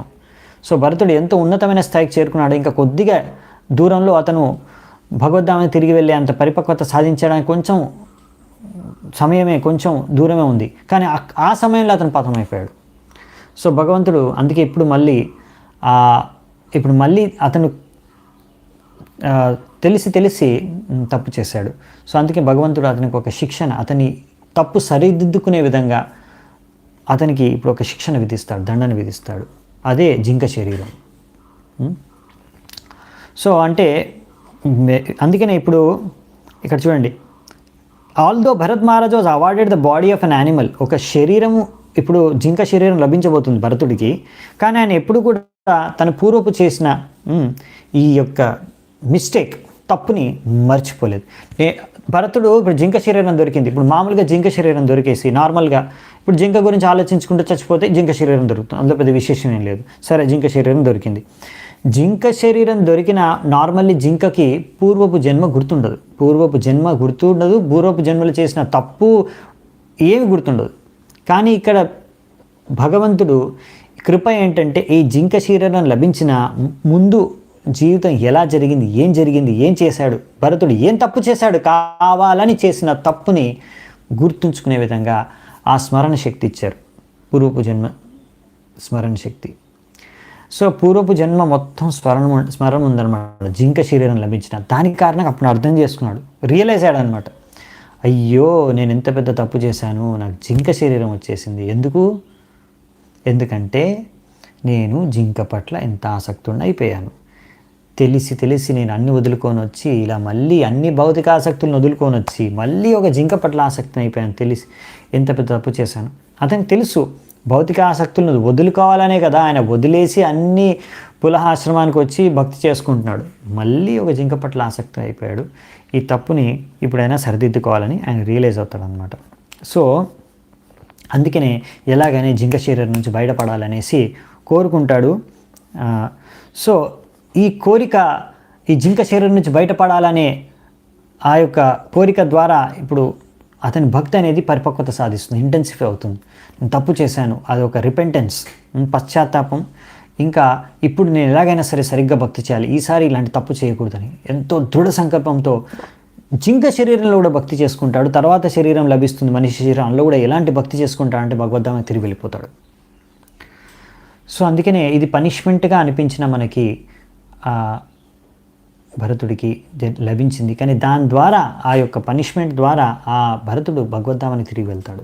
సో అందుకనే ఇది భగవంతుడి యొక్క కృప అన్నమాట. అందుకనే ప్రభుపాల ద్వారా రాస్తున్నాం. అందుకే మేము ఎంతో ఖచ్చితమైన విశ్వాసంతో మా భగవద్ దర్శనంలో రాస్తున్నాము. ఏమని, మన గోస్వాములు ఉన్నారు వృందావనంలో ఎంతోమంది గోస్వాములు, కొంతమంది భక్తులు ఉంటారు. వాళ్ళందరూ కూడా ఒక్కొక్కసారి ఇలాంటి తప్పులు చేస్తారు. తప్పులు చేస్తే వాళ్ళకి ఏమవుతుందంటే బృందావనంలో మళ్ళీ వాళ్ళకి ఇలా కుక్కలు, లేకపోతే మంకీస్ అంటే కోతులు, లేకపోతే టార్టాయిస్ అంటే తాబేళ్ళు, ఇటువంటి శరీరాలు లభిస్తాయి. తద్వారా ఏంటంటే ఆ శరీరంలో వాళ్ళు కొంచెం సమయం 10 ఏళ్ళు, 20 ఏళ్ళు, 30 ఏళ్ళు అలాంటి శరీరాల్లో జీవించి వాళ్ళ యొక్క పాపాన్ని ప్రాయశ్చిత్తం అని కాదు, పాపాన్ని అర్థం చేసుకొని పశ్చాత్తాపపడి మళ్ళీ వాళ్ళు భక్తి చేసుకొని భగవద్ధామానికి తిరిగి వెళ్ళిపోతారు మళ్ళీ వాళ్ళకి. సో ఈ విధంగా ఈ యొక్క శిక్షణ, దండన అనేది కొంత సమయం వరకు ఇక్కడ భరతుడికి కానీ ఇలాంటి భక్తులు ఎవరైతే ఇలాంటి మంచి స్థాయికి చేరుకుని తప్పులు చేసేసి మళ్ళీ పతనమైపోతారో అలాంటి వాళ్ళకి ఇలాంటి దండన శిక్షణ లభిస్తుంది, వాళ్ళకి ఇలాంటి పశు శరీరాలు లభిస్తాయి. కానీ ఇది వారి పూర్వపు ఎప్పుడో ఎన్నో జన్మల క్రితం చేసుకున్న కర్మ ఫలితాలు కాదు, ఇప్పుడు చేసుకున్నది దానికే రియాక్షన్ అనమాట. మీరు ఈరోజు తప్పు చేశారు కదా, దానికి రియాక్షన్. ఇప్పుడు భరతుడు అక్కడ తప్పు చేశాడు, దానికి రియాక్షన్ అని క్లియర్గా ప్రభుపాల్ వారు చెప్తున్నారు. It is not due to past కర్మ. ఇలా మనకు కనిపిస్తుంది, అయ్యో పూర్వపు కర్మ ఫలితాల్లో కనిపించవచ్చు, కానీ ఇదంతా కూడా ఇప్పుడు చేసుకున్న కర్మే. But it's afford rectify. And ఇదంతా ఎందుకు, ఇది ఒక దండన శిక్షణ భగవంతుడు ఈ విధంగా ఎలా విధిస్తున్నాడు అంటే తద్వారా ఆ వ్యక్తి మళ్ళీ తిరిగి భక్తి మార్గంలోకి వచ్చేసి భక్తి చేసుకుని భగవద్ధామాన్ని తిరిగి వెళ్ళే విధంగా ఉపయోగపడుతుంది ఈ దండన శిక్షణ. ఒక్కొక్కసారి అవసరం అవుతుంది, సో భగవంతుడు అది ఇస్తాడు. సో ఇప్పుడు మృత్యు సమయం వచ్చేసింది, మృత్యు ముందుకు వచ్చేసింది. అప్పుడు రాజు ఆ సమయంలో ఇక చచ్చిపోయే సమయంలో అతను చూస్తాడు, ఆ జింక వచ్చి తన పక్కన కూర్చుంటుంది ఒక కొడుకులాగా. అండ్ ఆ జింక ఏడుస్తుంది ఇతని యొక్క మృత్యు సమయం చూసి, మృత్యు పొందుతుంటే. ఆ సమయంలో ఆ భరత మహారాజ్ సంపూర్ణంగా జింకను చింతించుకుంటూ, జింక గురించి ఆలోచించుకుంటూ, ఇంకా కృష్ణుడి గురించి ఏమాత్రం ఆలోచించకుండా ఈ యొక్క ప్రపంచాన్ని ఆయన వదిలేశాడు. అంటే ప్రపంచాన్ని వదిలేశాడు అంటే ప్రాణాలు వదిలేశాడు. సో అందుకనే ఈ జింకను తలుచుకుంటూ, జింకను గురించే ధ్యానించుకుంటూ ప్రాణాలు వదిలేశాడు కారణంగా మళ్ళీ అతనికి నెక్స్ట్ జన్మ అనేది జింక శరీరం లభించింది. కానీ ఇందులో ఒక ముఖ్యమైన అడ్వాంటేజ్ ఏం కలిగిందంటే, లాభం ఏం కలిగిందంటే, ఆయనకి జింక శరీరం లభించిన ఒక మంచి జరిగింది ఏంటంటే, అతనికి మనిషి శరీరం లభించకపోయినా జింక శరీరం లభించినా అతను మాత్రం తన పూర్వ జన్మలో జరిగిన అన్ని ఘటనలు కూడా ఏది కూడా మర్చిపోలేదు, అన్నీ గుర్తున్నాయి, ఏమేం జరిగింది, ఏమేం చేశాడు. సో అప్పుడు ఆయనకి క్లియర్గా పిక్చర్ అర్థమవుతుంది అనమాట, అయ్యో నేను ఎంత పెద్ద తప్పు చేశాను. ఇప్పుడు ఏంటంటే ఆయన రియలైజ్ అవ్వలేకపోతున్నాడు ఈ శరీరంలో. సో ఈ శరీరంలో అందుకే భగవంతుడు ఇలాంటి శరీరంలోనికి వీడికి లాభం లేదు, రియలైజ్ అవ్వట్లేదు. సో జింక శరీరం ఇస్తే అప్పుడు రియలైజ్ అవుతాడు, రియలైజ్ అయితే అప్పుడు సరిగ్గా భక్తి చేసుకుంటాడు, ఇంకోసారి ఆయన తప్పు చేయకుండా అవకాశం ఉంది. సో భగవంతుడు ఎప్పుడు మా భక్తుడికి ఇలాంటి శిక్షణ కానీ ఆయన అంత కృపని ఎలాంటి కృప ఇస్తాడంటే ఆయన కృప ద్వారా మళ్ళీ తిరిగి ఆయన దగ్గరికి రాగలిగే విధంగా. సో ఈ విధంగా మామూలుగా అయితే మనకు తెలుసు భగవద్గీతలో శ్లోకం ఉంది, ఎం వాపి స్మరన్ భావం త్యజత్యంతే కలేవరం తం వైతి కౌంతేయ తద్భావ భావిత. ఆ శ్లోకం ప్రకారం, ఆ ప్రిన్సిపల్ ప్రకారం ఎప్పుడు జింక గురించి ఆలోచించుకుంటాడు కాబట్టి జింక శరీరం లభించింది. కానీ విశేషత ఏంటంటే అతనికి నార్మల్గా జింకకి పూర్వపు జన్మ మనిషి జన్మ గురించి ఏం గుర్తుండదు, కానీ ఈ జింకకి భరతుడికి ఇప్పుడు జింక శరీరంలో ఉన్న భరతుడికి మొత్తం పూర్వపు జన్మ గుర్తుంది. ఇదే భగవంతుడి యొక్క కృప. సో మరి ఈ మృత్యు సమయంలో ఇందులో నుంచి మనం నేర్చుకోవాల్సిన ఒక శిక్షణ ఏంటంటే, చాలా ఇంపార్టెంట్ శిక్షణ. మృత్యు సమయంలో ఒక వ్యక్తి ఏమి ఆలోచిస్తాడు, ఏమి చింతిస్తాడు, దేనిపైన ధ్యానం చేస్తాడంటే తన జీవితంలో దేని పట్లానికి ఎక్కువగా ఆసక్తి ఉందో, ఎప్పుడు దేని గురించి ధ్యాసిస్తూ ఉన్నాడో అదే తన మనసులోకి మృత్యు సమయంలో కూడా వస్తుంది. సో అందుకనే మనకి ఈ యొక్క భక్తి చేసుకొని ఈ భక్తి ద్వారా మనం మనస్సుని నియంత్రించుకొని మన మనస్సుని భగవంతుడిపైన కేంద్రించుకునే విధంగా మనం ధ్యానం చేసుకొని మన భక్తిలో పురోగతి సాధించాలి మనం. అందుకని మైండ్ కంట్రోల్ అనేది చాలా ఇంపార్టెంట్. ఇది చేయకపోతే అప్పుడు మన మనస్సు ఏ విషయ వస్తుపైన ఆసక్తి ఉందో, ఏ విషయ వస్తుపైన ఎప్పుడు ధ్యానించుకునేదో అదే మన ధ్యానంలోకి మృత్యు సమయంలో కూడా వస్తుంది. మరి అదే మృత్యు సమయంలో వస్తే మరి మనము ఇంకా దాని ప్రకారం నెక్స్ట్ జన్మ లభిస్తుంది. సో అందుకనే ఒక్కొక్కసారి అనుకుంటారు కొంతమంది, ఇప్పుడు భక్తి చేసుకోవడం ఎందుకు, చచ్చిపోయే టైంలో భక్తి చేసుకుంటే సరిపోతుందిలే, ముసలోళ్ళు అయిపోయిన తర్వాత కృష్ణారామ అనుకుంటే సరిపోతుంది కదా, ఇప్పుడు నుంచే భక్తి చేసుకోవడం ఎందుకు, ఇంత యవ్వన వయస్సులో లేకుండా చిన్నప్పటి నుంచే పిల్లలుగా ఉన్నప్పటి నుంచే ఇంకా చాలా టైం ఉంది భక్తి చేసుకోవడానికి. చచ్చేటప్పుడు కదా, చచ్చేటప్పుడు హరే కృష్ణ హరే రామ అని చచ్చిపోతే సరిపోతుంది, భగవద్గీత దగ్గరికి వెళ్ళిపోతాం, అయిపోయింది. జీవితాంతం ఎలా జీవించినా సరిపోతుంది, ఇప్పుడు నుంచే భక్తి చేసుకోవడం ఏం అవసరం అని కొంతమంది కూడా ప్రశ్నిస్తూ ఉంటారు. పాయింట్ ఏంటంటే నువ్వు ఆ టైంలో మృత్యు సమయంలో కృష్ణారామ అనుకోవడానికి మనసులోకి కృష్ణుడు రాముడు రావాలి. ఎందుకు వస్తాడు? మీరు జీవితాంతం కృష్ణుడు రాముడి గురించి తలుచుకుంటే, ఆయన పైన ధ్యానిస్తే అప్పుడు కృష్ణుడు రాముడు మీకు మనసులో ధ్యానంలోకి మృత్యు సమయంలో వస్తారు. అది సైన్స్ అనమాట, అది లాజిక్. అందుకని జీవితాంతం మనం భక్తి చేసుకోవాలి, ప్రతిరోజు జపం చేసుకోవాలి, ప్రతిరోజు భగవంతుడిని ఆరాధించాలి, భగవంతుడి గురించి చర్చించుకోవాలి, భగవంతుడి గురించి ఆలోచించాలి, భగవంతుడి గురించి స్మరించుకోవాలి. సహజంగా మనం చేసుకోలేకపోతే సాధన, అందుకే సాధన అంటారు. సాధన అంటే నియమిత రూపంలో ప్రతిరోజు ఎలాగైనా సరే నేను 16 మాలలు చేస్తాను జపం అంటే ఏంటి? 16 మాలలు చేస్తున్నారంటే 2 గంటలు మీరు భగవంతుడిని స్మరించుకోవడానికి ప్రయత్నిస్తున్నారు ప్రతిరోజు ఒక నియమం ప్రకారం. ఆ విధంగా మనము ఏదో ఒక విధంగా భగవంతుడిని తలుచుకునే విధంగా ఏదో ఒక కార్యంలో నిమగ్నం అయిపోయి ఉంటే అప్పుడు మనకు అది శ్రేయస్కరం అన్నమాట. సో ఈ యొక్క కృప లభించింది ఆయన పూర్వపు జన్మ స్మరించుకునే విధంగా, గుర్తుండే విధంగా. తద్వారా భరతుడికి అది ఎంతో లాభదాయకం జరుగుతుంది. నెక్స్ట్ మళ్ళీ భక్తి సరిగ్గా చేసుకొని భగవద్ధామానికి వెళ్తాడు. సో ఇక్కడ మనము ఇంకొక శిక్షణ నేర్చుకునేది ఏంటంటే, due to his wilful neglect, ఇలా కావాలని ఎవరైనా నిర్లక్ష్యం చేస్తే భక్తి మార్గంలో, భక్తుడు ఒక్కొక్కసారి భక్తి మార్గంలో ఒక స్టేజ్కి వచ్చిన తర్వాత ఒక్కొక్కసారి నిర్లక్ష్యం చేసేయచ్చు. నేను చాలా అడ్వాన్స్ అయిపోయాను, లేకపోతే ఇంకా నేను ఇంకా పతనమయ్యే అవకాశం లేదని కూడా కొంతమంది ఓవర్ కాన్ఫిడెంట్ అయిపోతుంటారు. సో ఏదైనా కానివ్వండి, ఏదైనా కారణంగా ఒకవేళ మనం నిర్లక్ష్యం చేస్తే, ఇలా ఏదైనా భౌతిక ఆసక్తికి లొంగిపోతే అప్పుడు ఏమవుతుందంటే భగవంతుడు మనకి ఒక చిన్న పనిష్మెంట్ ఇస్తాడు, కొంత సమయం వరకు ఇచ్చేసి మళ్ళీ సరిగ్గా దారిలోకి తీసుకొస్తాడు అనమాట. మళ్ళీ ఇప్పుడు భరతుడిని అలా దారిలోకి తీసుకొస్తాడు. ఇది భగవంతుడి ప్రేమ. ఇప్పుడు భగవంతుడికి అర్థమైంది. ఇప్పుడు ఈ వ్యక్తి భక్తి మార్గం నుంచి పక్కదారి వెళ్ళిపోయాడు, పక్కదారి పట్టేశాడు, వేరే దారిలో వెళ్ళిపోతున్నాడు. సో ఎవరు తీసుకొస్తారు మరి సరైన దారికి? ఇప్పుడు అక్కడ ఎవరు లేరు భరతుని మహారాజుని సరైన దారిలో తీసుకురావడానికి. తప్పు దారిలో వెళ్ళిపోతున్నాడు అని చెప్పడానికి కూడా ఎవరు లేరు. అందుకే ఇప్పుడు భగవంతుడు ఇలాంటి చిన్న చిన్న దండను విధించి జింక శరీరాన్ని ఇచ్చి ఆయనను ట్రాక్లోకి తీసుకొస్తారనమాట. ఇది భగవంతుడు కృప. ఎందుకంటే భగవంతుడు కూడా కోరుకుంటున్నారు మీరు తిరిగి రావాలని ఆయన దగ్గరికి. సో అందుకనే భగవంతుడు ఆ విషయాన్ని అనుగుణంగానే ఆయన దండాన్ని విధిస్తున్నారు అనమాట. సో ఈ విధంగా జింక శరీరం లభించినా కానీ భరతుడికి అతడు పూర్వపు జన్మలో ఇదంతా ఎందుకు జరిగింది, ఎందుకు ఆయన గుర్తుంచుకోగలుగుతున్నాడు పూర్వపు జన్మ జింక శరీరంలో ఉండి? ఎందుకంటే ఆయన భక్తి చేసుకున్నాడు. సో ఇదన్నమాట, భక్తి ఎప్పుడు అందుకే నశించిపోదు. మీరు చేసుకున్న భక్తి ఎప్పుడు లాస్ అవ్వదు, అది మీకు ఎప్పుడైనా ఫలితాన్ని ఇస్తుంది, అది ఎప్పుడైనా మిమ్మల్ని కాపాడుతుంది. స్వల్పంపి యస్య ధర్మస్య త్రాయతే మహతోభయత్. సో ఇక్కడ అందుకనే ఇప్పుడు ఈ యొక్క భరతుడు అర్థం చేసుకున్నాడు, నాకు ఎందుకు ఈరోజు జింక శరీరం లభించింది ఈ జీవితంలో అనే విషయాన్ని అర్థం చేసుకొని ఇప్పుడు ఎంతగానో పశ్చాత్తాపడుతున్నాడు, ఏడుస్తున్నాడు. అయ్యో నేను ఎంత పెద్ద తప్పు చేసేసాను, నాకు జింక శరీరం వచ్చేసింది. ఇది ఒక భక్తుడి పైన భగవంతుడి కృప, ఇక్కడ భరతుడి పైన కృప. అతనికి జింక శరీరం వచ్చినా కానీ అతను భక్తి గురించి గుర్తుంచుకోగలిగాడు. జింక శరీరంలో ఉండి కూడా భక్తి చేసుకోగలిగాడు. మామూలుగా భక్తి మనిషి శరీరంలోనే చేసుకోగలం, అవునా?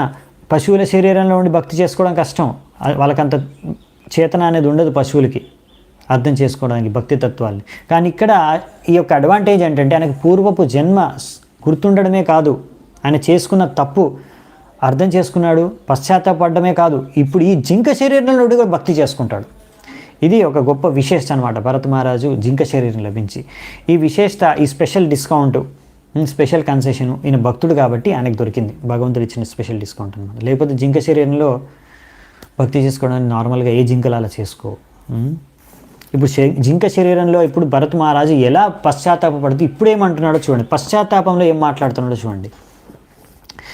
ఎంత పెద్ద దురదృష్టం జరిగిపోయింది, అంటే మిస్ఫార్చ్యూన్, ఎంత పెద్ద తప్పు జరిగిపోయింది. నేను ఆధ్యాత్మిక ఆత్మసాక్షాత్కార మార్గం నుంచి పతనమైపోయాను. నేను నా నిజమైన స్వపుత్రుల్ని, 5 మంది పుత్రులు ఆయనకి, నా పుత్రుల్ని, నా భార్యను, నా ఇంటిని అన్నిటినీ కూడా త్యాగం చేశాను ఆధ్యాత్మిక జీవితంలో ముందుకు వెళ్దాము అని. ఇంకా నేను ఎంతో తీర్థస్థలానికి వెళ్ళాను. ఇక్కడ అడవి దగ్గర పులహాశ్రమానికి తీర్థస్థలానికి వెళ్ళి అక్కడ సంపూర్ణంగా నన్ను నేను నియంత్రించుకొని ఇంకా ఆత్మసాక్షాత్కారాన్ని పొందాను. సంపూర్ణమైన భగవంతుడి భక్తిలో నిమగ్నం అయిపోయాను. ఎలా? స్మరణం, శ్రవణం, కీర్తనం, స్మరణం, ఇలా భగవంతుడిని ఎప్పుడు భగవంతుడి గురించి వింటూ శ్రవణం చేస్తూ, భగవంతుడి గురించి స్మరణం చేస్తూ, భగవంతుడి నామాన్ని జపం చేస్తూ, భగవంతుడిని ఆరాధిస్తూ, ఆ వాసుదేవుడి కృష్ణుడిని ఎంతో చక్కగా నేను భక్తి చేసుకొని, ఎంతగా అంటే నేను నా మనస్సు అంతా కూడా భగవంతుడిపైన నిమగ్నం అయిపోయింది. అయినా కానీ నా మూర్ఖత్వం, ఒక పిచ్చి మూర్ఖత్వం నాది, మళ్ళీ ఈ మనస్సు ఈసారి ఒక జింక పట్ల ఆసక్తురాలైపోయింది. ఈ మనస్సు ఈ జింక పట్ల ఆసక్తి పెంపొందించుకోవడం కారణంగా నేను మళ్ళీ ఈరోజు ఈ జింక శరీరాన్ని పొందాను. సో నా యొక్క భక్తి మార్గం నుంచి నేను పతనం అయిపోయాను అని ఇప్పుడు బాధపడుతున్నాడు భరతుడు. జింక శరీరంలో బాధపడుతున్నాడు. ఆయనకు అర్థమైపోయింది, నేను ఎంత పెద్ద తప్పు చేశాను నా మూర్ఖత్వం కారణంగా. ఇది ఫూలిష్నెస్.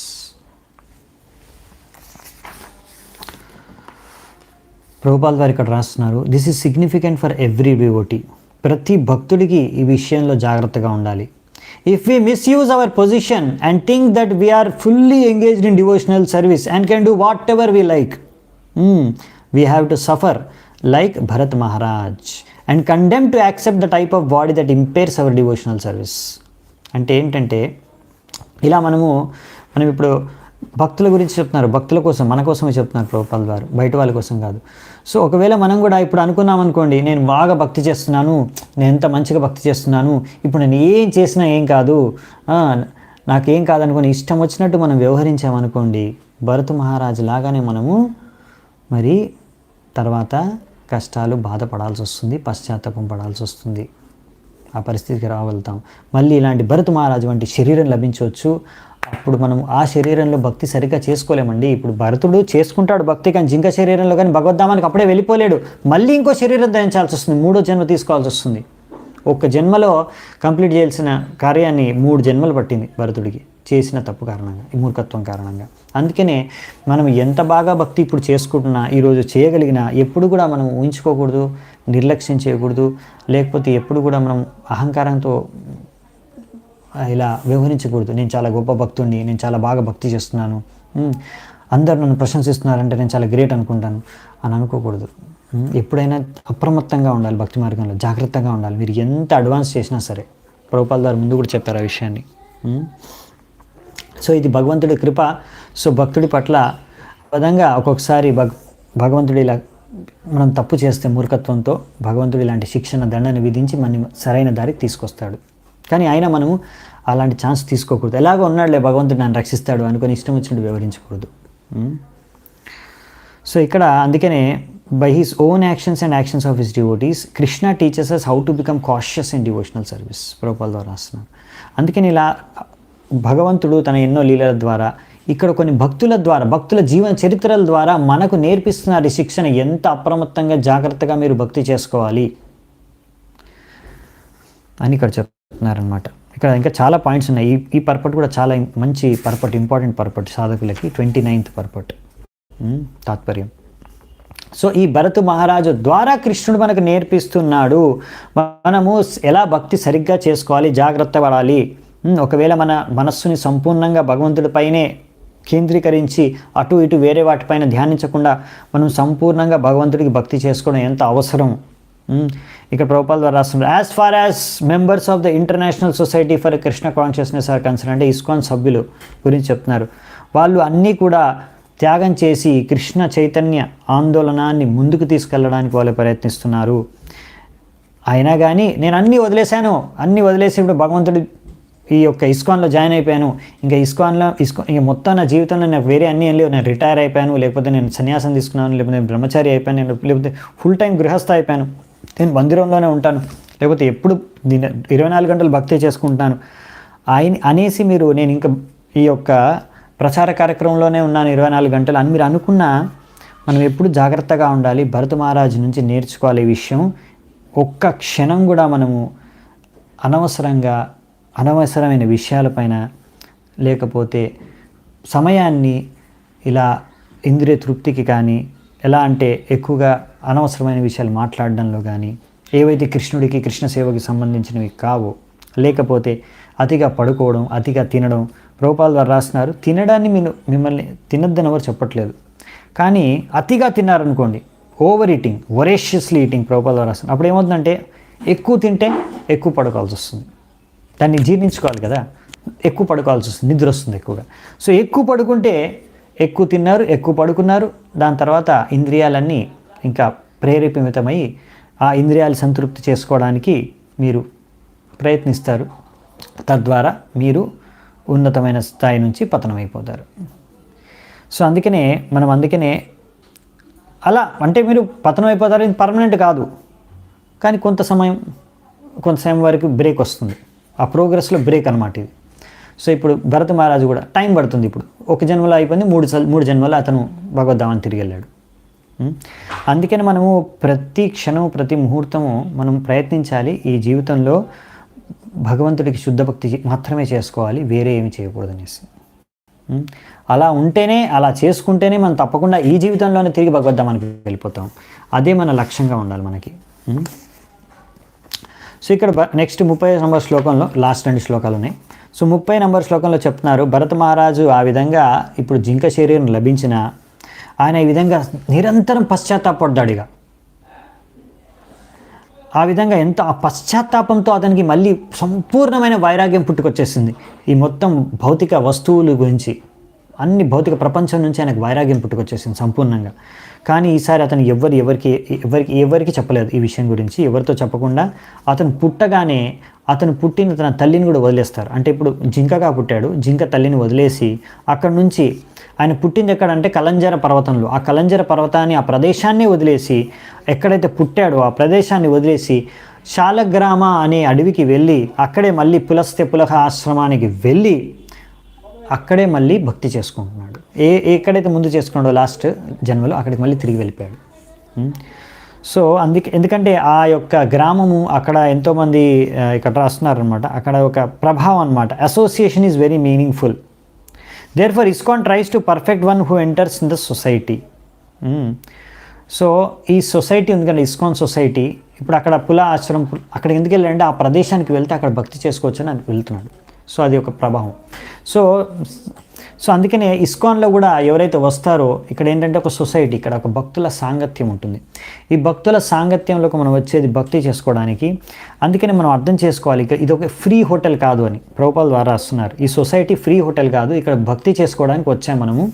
కాబట్టి అందరూ కూడా ఎవరైతే ISKCON మెంబర్స్ ఉన్నారో వాళ్ళందరూ కూడా జాగ్రత్తగా వాళ్ళకి ఇచ్చిన బాధ్యతల్ని, కార్యాలని నిర్వర్తిస్తూ, ఎవరైనా సరే ఎంత బాగా మనం మన ఆధ్యాత్మిక కార్యాలని నిర్వర్తించాలంటే, ఎవరైనా మన సాంగత్యంలోకి, మన సొసైటీలోకి, ISKCON సొసైటీలోకి వాళ్ళు వచ్చేస్తే వాళ్ళు మనతో పాటు ఉండి ఆ సాంగత్యంలో ఉండి వాళ్ళు భక్తులుగా మారిపోయి వాళ్ళు కూడా భగవద్ధామానికి మనతో పాటు తిరిగి వెళ్ళిపోవాలి. సో ఈ జీవితంలోనే ISKCONలో ఉన్న సభ్యులు ఎలా వ్యవహరించాలి, ఎలా భక్తి కార్యాలు చేసుకోవాలంటే, ఎవరైనా మన సొసైటీలోకి ప్రవేశిస్తే అతను కూడా బయటివాడు కూడా భక్తుడిగా మారి భగవద్ధామానికి ఇదే జీవితంలో తిరిగి వెళ్ళిపోయే విధంగా మనము కార్యాలు నిర్వర్తించాలి ISKCONలో ఉన్న వాళ్ళు. ఒకవేళ ఒక వ్యక్తి వచ్చి ISKCONలోకి వచ్చి భక్తి చేసుకుందామని వచ్చి భక్తుల్ని చూసి వాళ్ళ వ్యవహారం చూసి భయపడి పారిపోతున్నాడు అంటే మీరు ఫెయిల్ అయిపోయినట్టు. ISKCON మెంబర్గా మీరు మీ యొక్క బాధ్యతను మీరు నిర్లక్ష్యం చేసినట్టు, బాధ్యతను మీరు నిర్వహించిన వాళ్ళు కాదు. సో అందుకే ప్రభుపాదుల వారు చెప్తున్నారు, ISKCON సభ్యుల యొక్క బాధ్యత ఏంటంటే మనం ఎంత బాగా భక్తి చేసుకోవాలంటే, ఎంత బాగా మనం వ్యవహరించాలంటే, భక్తి కార్యాలు బాధ్యతలు ఎంత బాగా చేసుకోవాలంటే ఒక వ్యక్తి, కొత్త వ్యక్తి కూడా అతనికి ప్రేరణ కలగాలి. అరే ఇలాంటి భక్తుల సాంగత్యంలో నేను కూడా బాగా భక్తి చేసుకోగలను, నాకు భక్తి చేసుకోవాలి, నేను కూడా భక్తి చేసుకోవాలి, ఇది చాలా ఇంపార్టెంట్ అని ప్రేరణ కలిగి అతను భక్తి చేసుకోగలగాలి. సో ఈ విధంగా ఈసారి మళ్ళీ భరత మహారాజ్కి జింక శరీరం లభించినప్పుడు అతను ఏం చేశాడంటే అలా తన ఇంటిని త్యాగం చేసేసి వెంటనే మళ్ళీ అక్కడ పులహాశ్రమానికి వెళ్ళిపోయాడు. అక్కడ మంచి స్థలం అది భక్తి చేసుకోవడానికని, ఆధ్యాత్మిక కార్యాలు చేసుకోవడానికని. సో అందుకే ఎవరు కూడా తన పరివారము, తన పుట్టిన ప్లేస్, జన్మస్థలం పైన ఎక్కువగా వ్యామోహం, ఆసక్తి పెంచుకోకూడదు. అతను భక్తుల సాంగత్యం యొక్క శరణ తీసుకొని కృష్ణ చైతన్యాన్ని పెంపొందించుకోవాలి అతని జీవితంలో. So one should take the shelter of association of devotees. భక్తుల సాంగత్యం మనం గ్రహించాలి.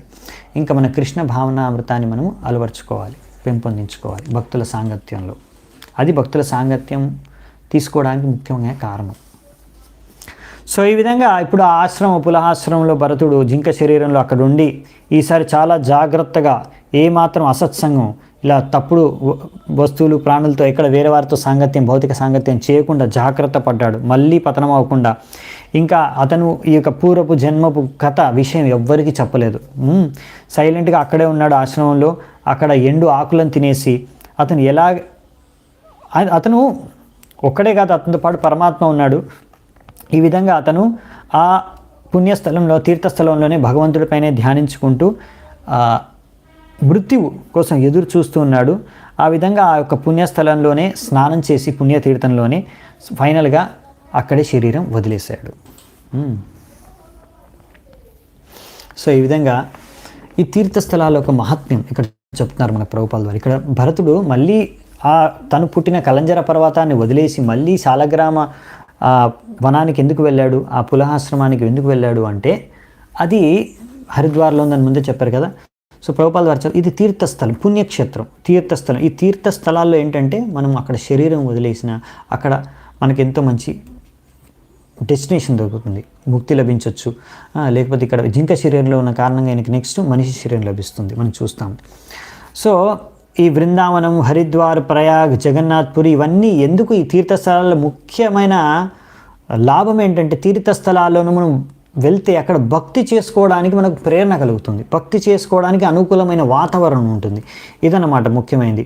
అందులో కూడా బృందావనం అనేది చాలా ఉన్నతమైన తీర్థస్థలం మనందరికీ, వైష్ణవులందరికీ, కృష్ణ భక్తులందరికీ. ముఖ్యంగా ఎవరైతే కృష్ణ భక్తులు తిరిగి మనము వైకుంఠ లోకాలకి అందులో పైన బృందావనంలో గోలోక బృందావనంకి వెళ్ళాలనుకుంటారో వాళ్ళందరూ కూడా ఇలా భక్తులందరూ కూడా బృందావనంకి వెళ్ళి అక్కడ ప్రతిరోజు యమునలో స్నానం చేసి రెగ్యులర్గా ఆ విధంగా ఈ భౌతిక కల్మషాలన్నింటినీ తొలగించుకొని ఇక్కడ కూడా అలాగే ఇప్పుడు జింక అక్కడ పులాశ్రమం వెళ్ళి అక్కడ తీర్థనదిలో స్నానం చేసి శుద్ధమైపోయి అలా శరీరాన్ని త్యాగం చేసింది అనమాట. ఈ విధంగా భక్తులు కూడా ఇలా బృందావనం ఇలాంటి తీర్థక్షేత్రాలకి వెళ్ళి అక్కడ కూడా మనం స్నానం చేసి యమునలో అలాంటి పుణ్యనదుల్లో తీర్థనదుల్లో ఇంకా అక్కడ నిరంతరం భగవంతుడి నామాన్ని జపం చేయడం, భగవంతుడి గుణమహిమల్ని శ్రవణం చేయడం, భగవంతుడి లీలల్ని శ్రవణం చేయడం, తద్వారా ఈ విధంగా మనం ఏమవుతుందంటే మనము శుద్ధమైపోయి ముక్తి పొందడానికి యోగ్యత మనకు లభిస్తుంది. కానీ ఒకవేళ మనము అక్కడికి వెళ్ళి కూడా ఎక్కడైనా ఉండి మళ్ళీ ఇప్పుడు భరత మహారాజ్ చేసిన తప్పునే మనం చేసామనుకోండి, ఏదో భౌతిక విషయాల పట్ల ఆసక్తులైపోవడం కానీ లేకపోతే తెలిసి కావాలని ఇంద్రియ తృప్తిలో ఇంద్రియాల్ని భోగించడానికి ప్రయత్నించడం చేస్తే మరి తప్పకుండా ప్రభుపాల ద్వారా రాసిన ఇలా భరత మహారాజ్కి లభించినట్టు ఒక శిక్షణ లభించాలి, దండన లభించాలి. మళ్ళీ కనీసం ఒక జీవితం మళ్ళీ ఒకసారి ఇలా పనిష్మెంట్ దండన మనకు కూడా లభించాలి, ఎవరికైనా లభించాలి ఇలాంటి తప్పు చేస్తే అని ప్రభుపాల ద్వారా రాస్తున్నారు. ఓకే, సో దీంతో ఈ ప్రభుపాల ద్వారా తాత్పర్యం ముగుస్తుంది, ఈ అధ్యాయం కూడా ముగుస్తుంది. సో మనం నెక్స్ట్ క్లాస్ ఎప్పుడైతే తీసుకుంటామో అప్పుడు చూద్దామంట నెక్స్ట్ అధ్యాయం. సో మరి నెక్స్ట్ జీవితం జింక శరీరాన్ని వదిలేసిన తర్వాత అతనికి లభిస్తుంది ఇంకొక శరీరం, బ్రాహ్మణ పుత్రుడిగా, జడభరతుడిగా. సో ఈ జడభరతుడిగా ఇంకో అద్భుతమైన చరిత్ర, లీల కార్యాలు ఉన్నాయి. సో దాని నుంచి కూడా మనం ఎన్నో విషయాలు నేర్చుకోవచ్చు అక్కడ కూడా. సో ఇవన్నీ మనము నెక్స్ట్ వచ్చే క్లాసెస్లో చూద్దాం. అప్పటి వరకు సెలవు. చాలా చాలా ధన్యవాదాలు ఎంతో ఓపిక విన్నందుకు. శ్రీల ప్రభుపాద్ కీ జై. గ్రంథరాజ్ శ్రీమద్ భాగవతం కీ జై. సమవేత గౌర భక్త వృంద కీ జై. నితాయ్ గౌర్ సీతనాథ్ ప్రేమానందే. హరి హరి బోల్.